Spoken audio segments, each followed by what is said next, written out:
Hey guys, what's up? Welcome back to the channel. I'm Cynicalex, and today we're going to take a little bit of a detour from our regularly scheduled programming, and we're going to look at the backstory of that one character you completely ignored in order to 6-star Sharon Rogers, the one and only Sin, daughter of the Red Skull.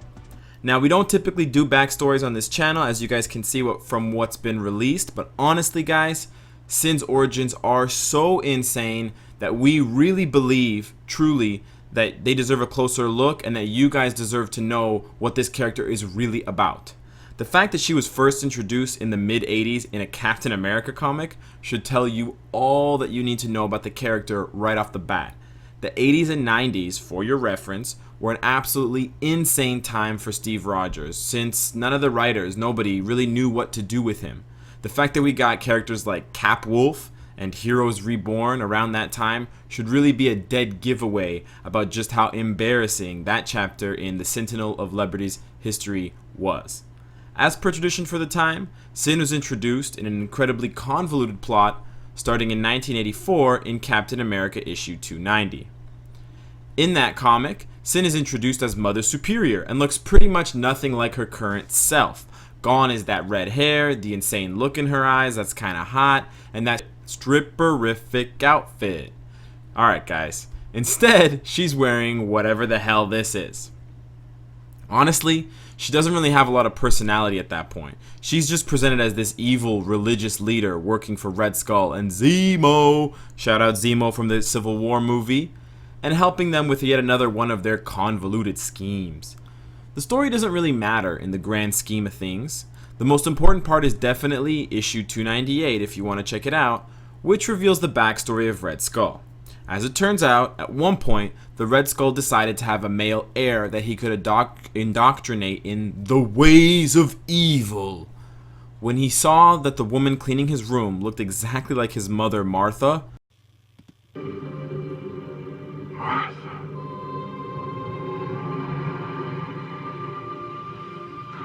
Why did you say that name? Martha, why did you say that name? No relation to DC Marthas. He decided that she would be perfect to bear his child. Freud would certainly be proud. Unfortunately, the plan didn't exactly work out. The woman died in childbirth because that's just what moms in comics did at the time. That's dark as hell. And to top it all off, that male heir that Red Skull wanted turned out to be a girl. Our favorite Nazi said, fuck it, I'm gonna train her anyways, and decided to teach his new baby girl in the ways of the swastika. Obviously that little girl is none other than Sin, who was soon afterwards aged up to adulthood by one of the Red Skull's machines. And before you ask, yes, Sin is her actual real name.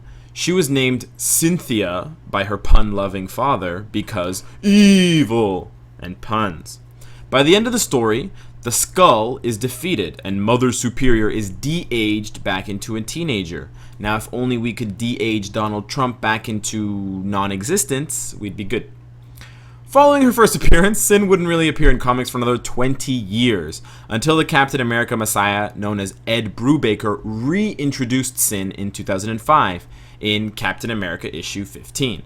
Just for reference, Brubaker is the same guy who reintroduced Bucky as the Winter Soldier. So suffice to say, he's got plenty of experience bringing old Captain America characters back and making them badass. So kudos to that guy. Thank you so much. At some point between her stint as Mother Superior and the present, Cynthia was captured by S.H.I.E.L.D. and placed in an experimental facility where her memories were altered with the intention of turning her into a normal suburban girl.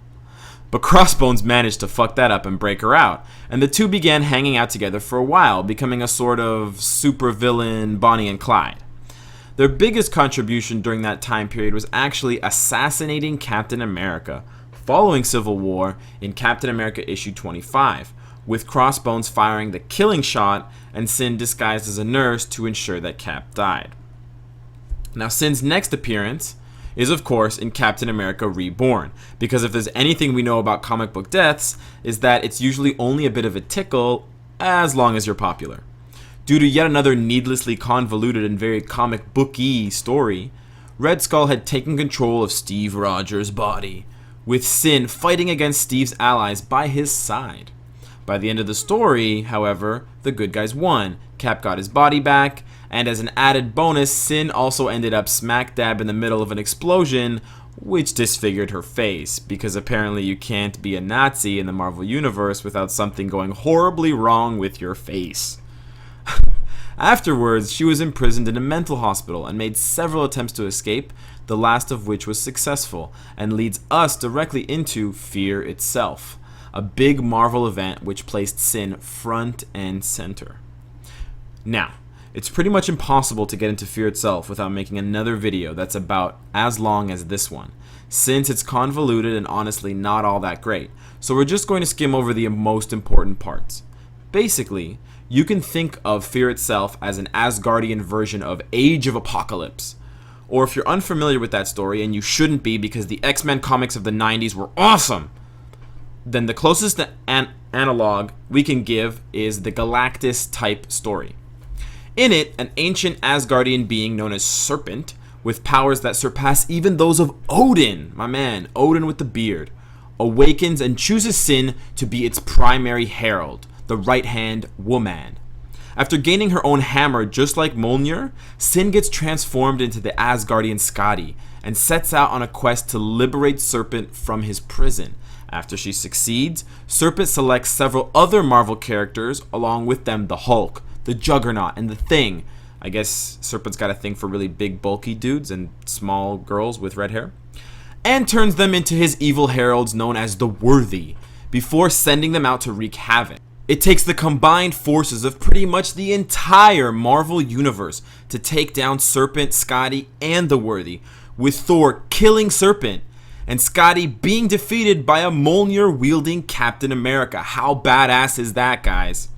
Afterwards, the Worthy, alongside Sin, have their hammers taken away, rescinded by Odin. Gimme those hammers, boys. And the status quo is preserved. #Debris Boys. Honestly, the only thing of value that this event might give us is a potential Skadi uniform for Sin in the future. Other than that, it has little reason to exist. After Fear itself, Sin remained dormant until fairly recently, when Sam Wilson took on the mantle of Captain America. As a matter of fact, she was the villain of the new Captain America's very first arc, starting with All New Captain America issue 1. In that story, Sam Wilson investigates the resurgence of Hydra, which turns out to have been orchestrated by Sin in an attempt to once again prove herself as the superior Red Skull by destroying Captain America and, you guessed it, taking over the world. Of course! Her plan is needlessly complicated and actually echoes her first appearance back in 1984 quite well, right down to the fact that her followers, the Sisters of Sin, show up to torment Captain America. The storyline pretty much served to re-establish her once again as a credible threat following Fear itself, where she was front and center, as well as to set her up for future appearances in Captain America Steve Rogers. During that series, Sin allied herself with the telepathic clone of her father, who first appeared during the Axis event, after Red Skull stole Professor X's brain, which is really screwed up, but don't ask, it's comic books. Very recently, in Captain America Steve Rogers issue 2, it was revealed that they encountered Kobik, the sentient cosmic cube, which manifests itself as a 4-year-old girl. Again, don't ask, because comic books. Also, guys, side note, this is where a lot of people, myself included, were confused about the second character to be revealed along with Shirog in the last update. I thought it was Kobik personally. I was wrong. A lot of other people were right. They picked Sin. Excellent job, guys. So Kobik fixed Sin's face as an act of goodwill and then asked to remain by the Red Skull's side, since he was nice to her while she was still in the cosmic cube form. You know, he made some funny jokes for her, threw her some popsicles, gave her some toys to play with. So to further prove herself, Kobik also brainwashed Captain America to believe in the Hydra ideology, which is why he said, "Hail Hydra," and basically broke the internet and the news media for like a couple of days when they should have been reporting real news. Anyways, that's where Sin stands currently. It's unknown what Marvel's plans for her in the future are, but considering her recent facelift and her addition to our game, Future Fight, chances are she's going to play a pretty big role in the Marvel Universe going forward. Here's hoping she won't pull another Scotty on us. So guys, this is our first look at a backstory for a character. We wanted to give Sin a lot of love because honestly, Netmarble and Future Fight did not. Sin is probably one of the most disappointing characters, despite having a rich backstory that we just outlined for you guys, and her tier 2 is even more of a disappointment. Here's hoping that a uniform and some other spices can really bring this character to life the way that we did and the way that her backstory did. You know, she has so many comics and she has so many appearances that make her a rich character with all this history that we covered, that it's a shame if she just languishes in the, you know, boundaries of mediocrity in this game that we all play and love. So that's it, guys, for the review today, or for the backstory I should say. Lastly, guys, I would like to give a huge shout out and thank you to TheRealRaiden. He is the man who wrote the original script, and without him, none of this video would have been possible. So huge thanks to you, man. So let us know what you guys think in the comments. Let us know who we should do next. And if you like what you heard, guys, we hope to see you again tomorrow. Take care.